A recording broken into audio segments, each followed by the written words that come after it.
Let's mic news at 6। केंद्रीय वित्त मंत्री निर्मला सीतारमण ने कहा है कि भारत की आर्थिक प्रगति को हल्के में नहीं लेना चाहिए। दिल्ली में माइंड समिट में उन्होंने जोर दिया कि निरंतर सुधार, नवाचार और मजबूत संस्थागत ढांचे के बिना दीर्घकालिक विकास टिकाऊ नहीं होगा। उन्होंने वैश्विक आर्थिक बदलावों के बीच नीतियों को लचीला रखने और विकास के लाभ सभी तक पहुंचाने की जरूरत बताई। साथ ही उन्होंने अल नीनो के कारण कमजोर मानसून की आशंका पर चिंता जताते हुए तैयारियों का आश्वासन दिया।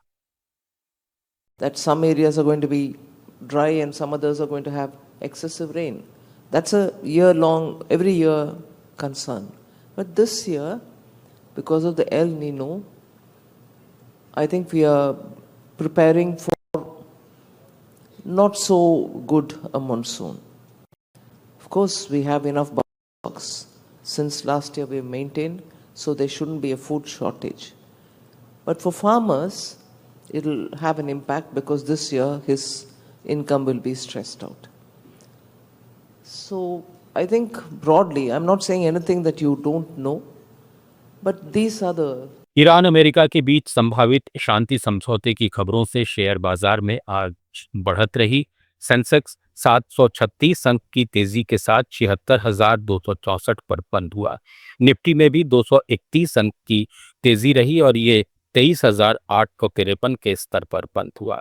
ऑटो, बैंक और रियल्टी शेयर्स में सबसे ज्यादा खरीदारी का ट्रेंड है।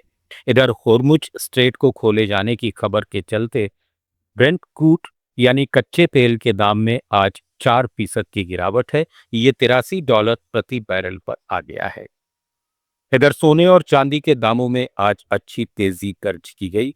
India Boolean and jewellers association के अनुसार 1 किलो चांदी 8,429 रुपए बढ़कर 2,51,000 रुपए पर पहुंच गई, जबकि 10 ग्राम 24 कैरेट सोना 2,369 रुपए महंगा होकर 1.5 लाख रुपए पर पहुंच गया। इस साल अब तक सोना 17,000 रुपए और चांदी 21,000 रुपए महंगी हो चुकी है।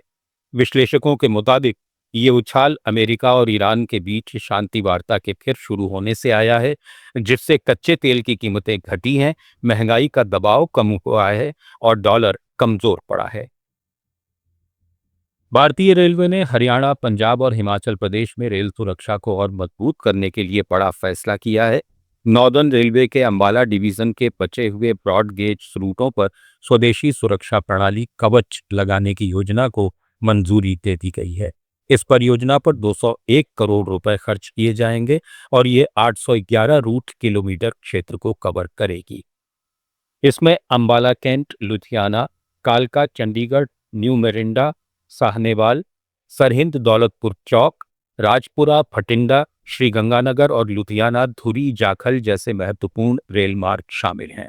कवच एक स्वदेशी ऑटोमेटिक ट्रेन प्रिवेंशन सिस्टम है जो सिग्नल की अनदेखी होने पर ट्रेन को अपने आप रोक सकता है, गति नियंत्रित करता है और टक्कर जैसी दुर्घटनाओं के जोखिम को कम करता है।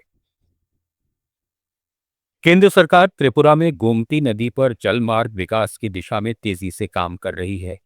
केंद्रीय बंदरगाह, जहाजरानी और जलमार्ग मंत्री सर्बानंद सोनोवाल ने कहा कि गोमती को महत्वपूर्ण इनलैंड वाटरवे के रूप में विकसित किया जा रहा है, जो माल और यात्री परिवहन को सस्ता और आसान बनाएगा।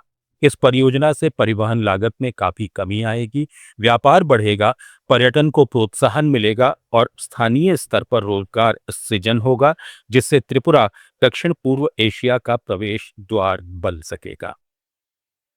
कर्नाटक के दक्षिण कन्नड़ जिले में रोड इंफ्रास्ट्रक्चर को बड़ा वित्तीय प्रोत्साहन मिला है। केंद्र सरकार ने केंद्रीय सड़क और अवसंरचना निधि के तहत 57 करोड़ रुपए मंजूर किए हैं, जिनसे जिले में 14 प्रमुख सड़क परियोजनाओं पर काम होगा। इन परियोजनाओं के तहत कुल 83 किलोमीटर सड़क नेटवर्क का उन्नयन किया जाएगा, जिससे बेंगलुरु, उल्लाल, मूडबिद्री, पुत्तूर और बंटवाल समेत कई क्षेत्रों की कनेक्टिविटी बेहतर होगी। न्यूज एट 6 में फिलहाल इतना ही। जुड़े रहिए लेट्स स्माइल के साथ। आप सुन रहे थे let's smile more than radio. Follow कीजिए हमें हमारे सोशल मीडिया प्लेटफॉर्म्स पर।